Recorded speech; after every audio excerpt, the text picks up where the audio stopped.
ওস্তাদ, হ্যাঁ, আমি শুনতে পারলাম আমাদের যে পাশের স্কুলটা, সেই স্কুলে নাকি 21শে ফেব্রুয়ারির বিষয়ে গানের কনসার্ট রাখছে। আস্তাগফিরুল্লাহ। আচ্ছা শোনো, ওরা গানের কনসার্ট করবে না কি করবে সেটা তো আমি জানি না। না, আমি শুনেছি যে ওরা গানের না কনসার্ট। ঠিক আছে, তুমি শুনছো দেখে তো বলছো। একটা কথা কি, যার যার যেমন তার চিন্তা ভাবনা সেরকম। আল্লাহ, কি করবো, সময় তো নাই। এসএসসি পরীক্ষা শুরু হয়ে গেল, এখন তারপরে আবার 21শে ফেব্রুয়ারি। স্কুলের মধ্যে এতগুলো অনুষ্ঠান কেমনে আমি সামাল দেবো? এই সামাল দিতে দিতে প্রিন্সিপাল হওয়া যে জ্বালা, কেমনে যে করি এগুলো কাজ। আমার সবচাইতে তো একটা জিনিস করাই লাগবো, সেটা হলো আমার স্কুলের মধ্যে তো একটা সাংস্কৃতিক অনুষ্ঠান না করলে কেমনে কি। না, এই কাজ করাই লাগবো। এই কাজ করার জন্য কারে ডাকলে ভালো হয়? না, একটু আশরাফুলের ফোন দিয়ে দেখি। আশরাফুলের, হ্যালো। জি স্যার, আসসালামু আলাইকুম স্যার, ভালো আছেন? হ্যাঁ, ওয়ালাইকুম আসসালাম। আশরাফুল, জি স্যার। এই আমাদের তো 21শে ফেব্রুয়ারি বুঝছো, জি স্যার। অনুষ্ঠান করতে হবে স্কুলে। জি, তুমি একটু স্কুলে আসতে পারবে? আমি তো আছি একটু স্কুলে আশেপাশে, আছি একটু দূরে। আচ্ছা সমস্যা নেই, তুমি একটু চালু করে আসো, আমি আসি, স্কুলে আছি। স্কুলে আছেন? আচ্ছা ঠিক আছে, আসো। হ্যাঁ দাঁড়ান, দিলে আমি 10 মিনিট পর আসতেছি। আচ্ছা ঠিক আছে। না, এই ছেলেটা আসুক, আসলে একটু কাজ করা যাবে। না, এত দেরি করতেছে, কি করি? আসসালামু আলাইকুম স্যার। ওয়ালাইকুম আসসালাম। এই এতক্ষণ লাগে তোমার আসতে? স্যার একটু রাস্তায় ঝামেলা ছিল তো, এই কারণে আসতে লেট আচ্ছা হয়েছে। দেখ, সমস্যা নেই, আসতে ভালো করছো বুঝছো। এই দেখো, অনেকগুলো কাজ হাতে রাখছি। তার মধ্যে আমাদের স্কুলের মধ্যে 1 নম্বর যেটা হবে, সাংস্কৃতিক অনুষ্ঠান করতে হবে। জি। পুরা এলাকার মধ্যে আমার স্কুল যেন 1 নম্বর সাংস্কৃতিক অনুষ্ঠানের মধ্যে থাকে, এইটা সকলের মাঝে প্রচার করতে হবে। কারণ এইটার মাধ্যমে আমাদের স্কুলের মধ্যে ছাত্রছাত্রী ভর্তি হবে, মানুষে জানবে যে আমাদের স্কুলের মধ্যে একটা বিশাল বড় অনুষ্ঠান হয়। কারণ এই অনুষ্ঠান করার লাগে তো তোমার তো সবকিছু জানা আছে, কারে আনলে ভালো হবে। গতবারও তো আমরা করছিলাম। হ্যাঁ হ্যাঁ, এর লেগে তো তোমার ডাকছি, বুঝো না তুমি? আর সেটা হলো যে সাংস্কৃতিক অনুষ্ঠান করতে হবে, আর আমাদের স্কুলটা সাজাইতে হবে। আর তার উপর আবার এসএসসি পরীক্ষার্থী, এসএসসি পরীক্ষার্থীদের জন্য পরীক্ষার আবার কেন্দ্রে যাওয়া লাগবে। এগুলা টেনশন সবগুলা রাইখা কাজ করতে হবে। তার মধ্যে তোমার যে কাজটা দেওয়া লাগবে সেটা হলো যে আমাদের যে সাংস্কৃতিক অনুষ্ঠান কোন শিল্পীরা আনলে ভালো হবে, কারে নিয়ে আসলে কি কাজ করা যাবে, এগুলা কাজ তুমি করবা। আর ডেকোরেশনের কাজ করবা, আর টাকা পয়সা যা লাগে তুমি করবা। হ্যাঁ, সমস্যা নেই। স্যার, এটা না করে আরেকটা কাজ করলে হয় না? কি কাজ করবা? যেমন আপনার, আমরা তো প্রতি বছর অনুষ্ঠান করতাম, এবার আমরা একটা দোয়াদরত করলাম, একটা মুন্সি আইনা দোয়াদরত করে শহীদদের প্রতি একটা করে দিলাম। তোমারে ওগুলা কাজ করাবো কেন? আমি তোমার টাকা দিতেছি, আমি হলো স্কুলে প্রচার করার লাগে আমি একটু সাংস্কৃতিক অনুষ্ঠান করবো, অন্য অন্য জায়গা থেকে কত পোলাপান আসবো, এনে কি মৌলবীর ঘরে কাজ জানে বাচ্চা এনে দোয়া দরুদ, আমরা তো ফুল দিয়া শ্রদ্ধা জানামই। বুঝতে পারছি, তাহলে আপনি যেটা বুঝলেন ভালো বোঝেন ওইটা করে দেন। আমি টাকা দেন, আমি করে দিই। সমস্যা নেই, তোমার টাকা চিন্তা করা লাগবে না। টাকা যতটা লাগে আমি করে টাকা সমস্যা নেই, আমি টাকা তোমার চেক পাঠাই দেবো, সমস্যা নেই। তোমার যা কিছু লাগে করো, আর অনুষ্ঠান যেন ভালো করা লাগে। বড় ঠিক বড় আছে। শিল্পী যেগুলো আছে সবগুলার দাঁত দিবা দরকার ঠিক পড়লে। হ্যাঁ, আছে। যাও চলো যাও চলো। আসি তাহলে, যাও, আসসালামু যাও। আলাইকুম। আমাদের অনুষ্ঠান করা লাগবে সেইরকম জাকজম করে, ওগুলা চিন্তা করলে কাম হবে না। দোয়া দরুদ তো পড়বো, দোয়া দরুদ পড়ি না নাকি? দোয়া দরুদ পড়বো না। অনুষ্ঠান এটা 21শে ফেব্রুয়ারি অনুষ্ঠান, যাই না, বাদ দিই, চালু করে যাওয়া লাগবে। রাখি, এখনকার যুগ জামানা বেশি ভালো না বুঝছো, সাবধানে থাকতে হবে বুঝছো, চোখের হেফাজত করতে হবে। যে জায়গায় যাবা সেই জায়গায় কিন্তু গুণ আর গুণ বুঝছো, নিজে চাইলেও বেঁচে থাকা যায়। এখন তোমাকে তো ভালো ছেলে, তোমারে আমি অনেকদিন ছোটকাল থেকে তোমারে দেখতেছি, পকেটের পোলাপানের সাথে মিশবা না, ভালো করে চলবা। উস্তাদ, একটা কথা আমি জিজ্ঞেস করতে যাচ্ছি আপনাকে। কি কথা বলো?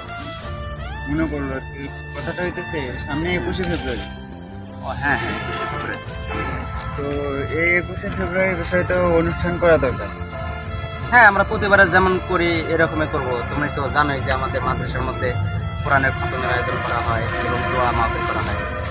এটা তো আমাদের কর্তব্য, কারণ আমাদের এই জন্য যারা দেশ, এত সুন্দর একটা দেশ আমাদের উপহার দিয়ে গেছে জীবন দিয়ে আমাদের জন্য, এই ভাষা আন্দোলনের জন্য যারা শহীদ হয়েছে, তাদের জন্য তো আমাদের দোয়া আয়োজন করতে, এটা তো করবে অবশ্যই। তাদের মাগফিরাতের জন্য তো। হ্যাঁ, মাদ্রাসার জন্য দোয়া। তো আমি সেটাই বলতেছি যে একটা অনুষ্ঠান, মানে এটা আয়োজন তো করতে হবে। হ্যাঁ, করবোই তো। ওস্তাদ, হ্যাঁ, আমি শুনতে পারলাম আমাদের যে পাশের স্কুলটা, সেই স্কুলে নাকি 21শে ফেব্রুয়ারির বিষয়ে গানের কনসার্ট রাখছে। আস্তাগফিরুল্লাহ। আচ্ছা শোনো, ওরা গানের কনসার্ট করবে না কি করবে সেটা তো আমি জানি না। না, আমি শুনেছি যে ওরা গানের না কনসার্ট। ঠিক আছে, তুমি শুনছো দেখে তো বলছো। একটা কথা কি, যার যার যেমন তার চিন্তা ভাবনা সেরকম। তারা হয়তো মনে করে যে এরকম যে 21শে ফেব্রুয়ারিতে আন্তর্জাতিক একটা মাতৃভাষা দিবস, যারা ভাষার জন্য জীবন দিয়েছে তাদের জন্য তারা গান বাজনা করবে, করে তাদের জন্য গান বাজনা করে মানুষকে দেখাবে যে আমরা আন্তর্জাতিক মাতৃভাষা দিবস পালন করতেছি। কিন্তু এটা কিন্তু শহীদদের প্রতি ভালোবাসা না। তারা আরও কি করতেছে, শহীদদের প্রতি জুলুম করতেছে। তারা শহীদদের প্রতি গুণা, যেটা গুণা নিজেরা কামাইতেছে এবং তাদেরকেও গুণাটা ভাগ দিতেছে। আর আমরা তা করবো না। আমরা শহীদদেরকে প্রকৃতভাবে ভালোবাসি। মাদ্রাসায় যারা শহীদদেরকে ভালোবাসে, যারা আন্তর্জাতিক মাতৃভাষা দিবস প্রকৃতভাবে পালন করে, তারা এরকম সাংস্কৃতিক অনুষ্ঠান করে না। তারা কি করে, কোরআন শরীফের খতমের আয়োজন করে, তারা দোয়ার মাহফিল করে, এবং যারা আমাদের জন্য ভাষার জন্য জীবন দিয়েছে এবং যারা শহীদ হয়েছে তাদের সকলকে জন্য দোয়া করে আল্লাহর কাছে জান্নাত কামনা করে।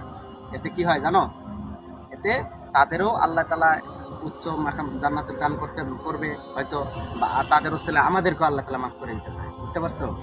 এটা নিয়ে টেনশন করার কিছু না। কিন্তু একটা জিনিস মনে রাখবা, ওরা যা করতেছে করুক, কিন্তু ওদের ওই জায়গায় আমাদের যাওয়া যাবে না। কিন্তু ওদেরকে বুঝাইতে হবে, ওদের সামনে মারামারি করা যাবে না যে ভাই মারামারি করে যে ভেঙে দেবো সব কিছু, এটা ভেঙে দেওয়া যাবে না। তারা তো আমাদের মুসলমান ভাই, তাই না?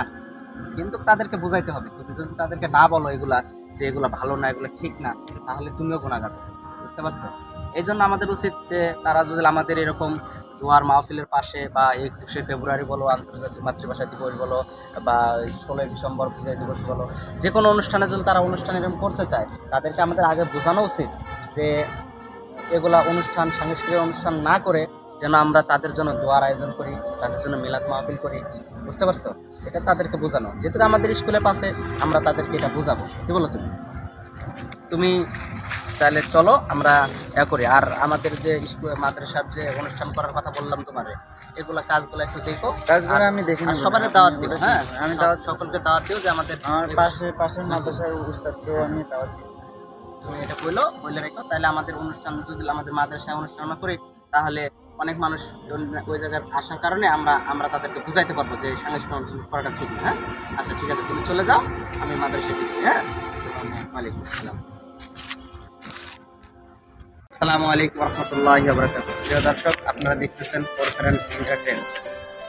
সাথে আছে আমাদের ফরফ্রেন্ড এন্টারটেইনের রুটিন। আপনারা আজকে যে ভিডিওটি দেখতে পেলেন, সে ভিডিওটি আন্তর্জাতিক মাতৃভাষা দিবস উপলক্ষে বানানো। আমাদের সেরকম আয়োজন নেই, তাই ছোট আকারে এই ইঙ্গিতটা দেওয়া হয়েছে যে আমরা আন্তর্জাতিক মাতৃভাষা দিবস পালন করতে যেন আমরা এমন কোনো কাজ করি না যে যার দ্বারা আমাদের শহীদদের প্রতি অপমান করা হয়, যার দ্বারা আমরা শহীদদেরকে ছোট করে ফেলি। তাই আসুন আমরা 21শে ফেব্রুয়ারিতে সাংস্কৃতিক অনুষ্ঠান না করে কোরআন খতম এবং দোয়ার আয়োজন করি।